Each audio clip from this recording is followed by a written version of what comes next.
Ayan mga guys, nagluto si Tito Wena ng napakasarap na meatloaf macaroni salad. Ayan, sobrang sarap. At kung paano nga ba lutuin yan, halika na at samahan nyo ko na lutuin ito. Guys, sobrang sarap nito. Promise. Ating meatloaf macaroni salad. Let's cook! Let's do it!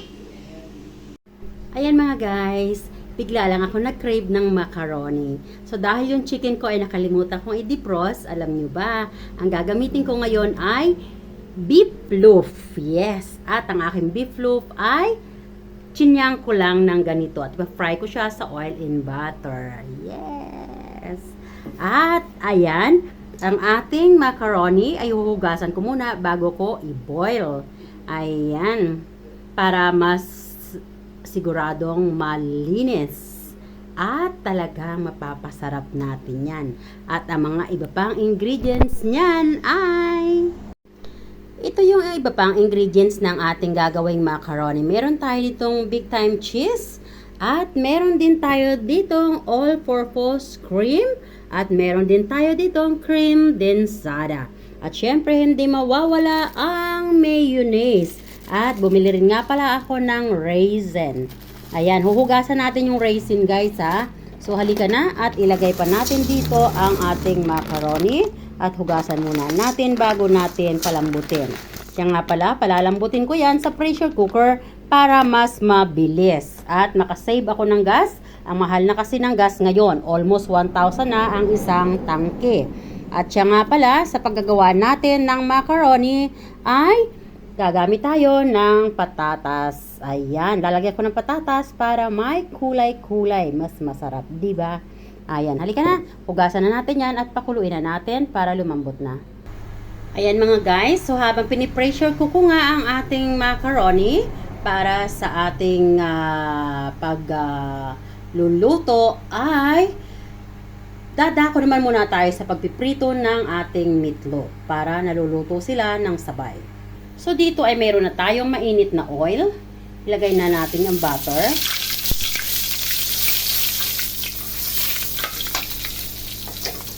Ilagay na rin natin ang ating diced na meatloaf.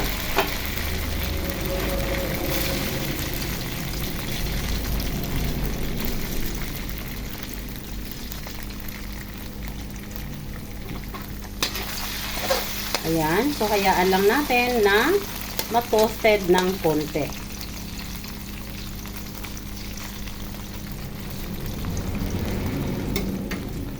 Nagawa ko na to dati guys, napakasarap. Elbow macaroni with meatloaf. Sobrang sarap guys, promise.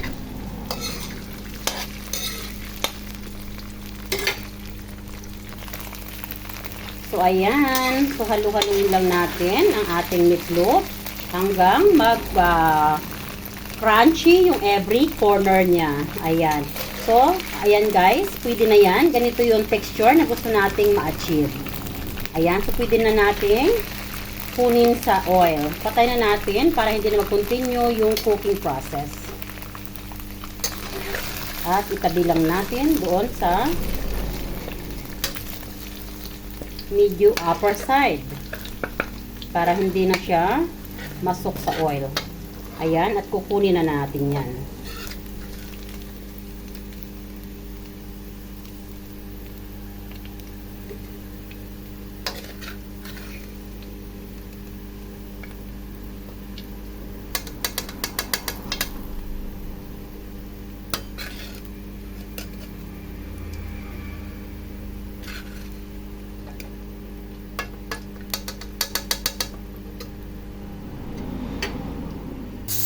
So, ayun na nga guys, nagsisisil na ang ating pressure cooker na pinaglulutuan natin ng ating elbow macaroni. At lulutuin lang natin yan. Magka-countdown na tayo ngayon to 3 minutes. At after 3 minutes, i-off na natin ang fire. At i-cool down naman natin yan.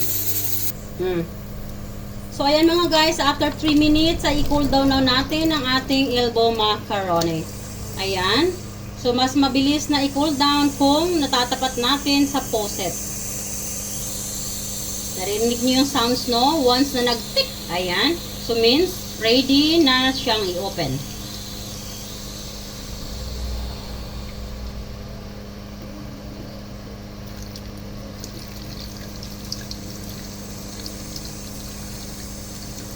Huwag natin buksan kaagad kasi mag-i-explode yan, ma-hurts tayo. At pwede tayong ma-injured. Ayun, narinig nyo na ba yung tick? Ayan, pwede na nating buksan. So, ayan. O, diba? In 3 minutes time, ang ganda ng pagkaluto. Al dente ang pagkaluto ng ating elbow macaroni. So, that's the texture we are looking for. Yes, ayan. So, now naman, nailagay natin dito sa ayan mga guys, ilagay lang natin dito sa strainer.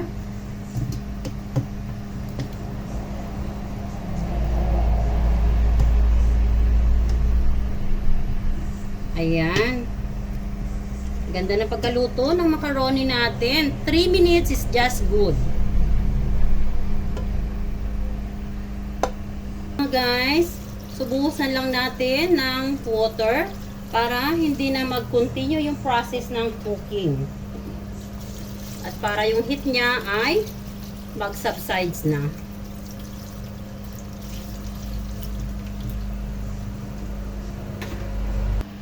So, ayan guys. So, i-maintain lang natin sa strainer para yung mga fluid na nasa macaroni ay continuous na mag-drain siya. Ayan.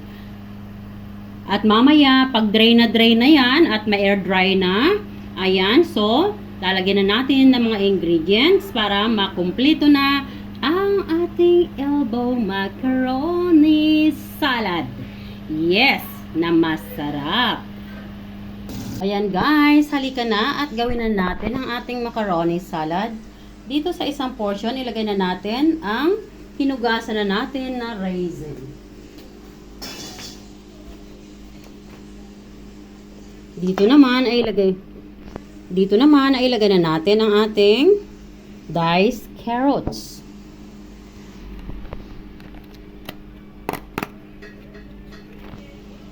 Dito sa gitna, ilagay natin ang ating best food mayonnaise.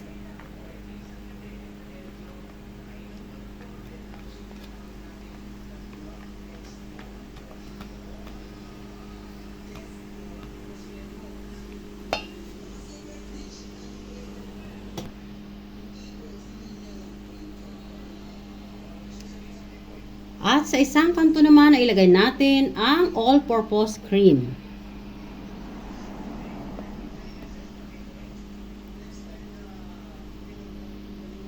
Meron din tayong cream densada. At yan ay ilagay na natin sa palibot.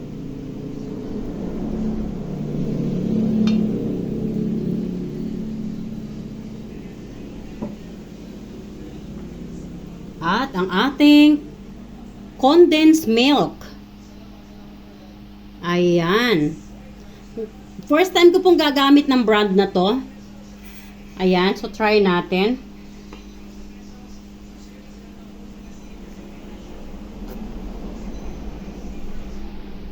Ayan, ipaikot na po natin.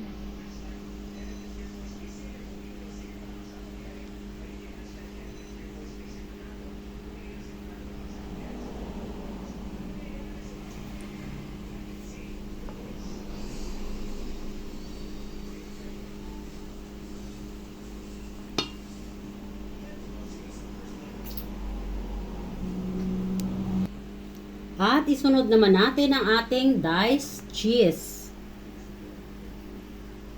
Ayan. At last nga nating ilalagay ay ang ating crunchy meatloaf. Ayan. And then, now let's mix all together.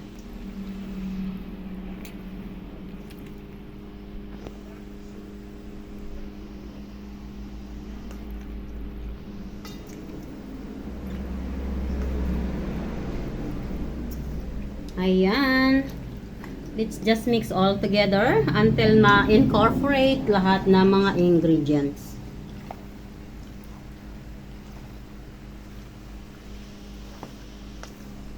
Ganito talaga ako, guys. Pag ang aking mga kapatid ay nagpupunta dito sa akin at uuwi na sila sa kanila, so gumagawa ako ng ganito. So yung kalahati nito ipapadala ko sa brother ko sa Batangas. At ang kalahati naman ay para sa birthday ng aking pamangkin sa 19. So i-refrigerate ko na lang yung para sa aking pamangkin na magbi-birthday.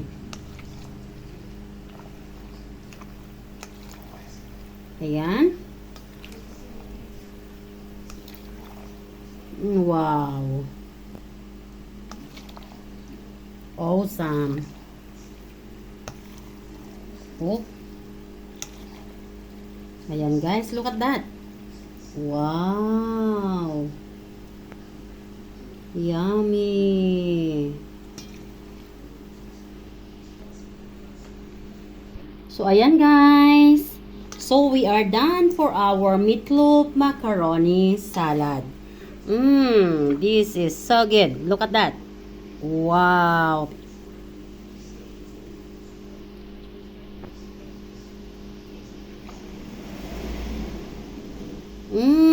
Ayan. So thanks all of you guys for watching and I hope you like the video. And if you really appreciate my video, please do share my video and consider subscribe and write down your comment for the next video that you would like to see in this channel.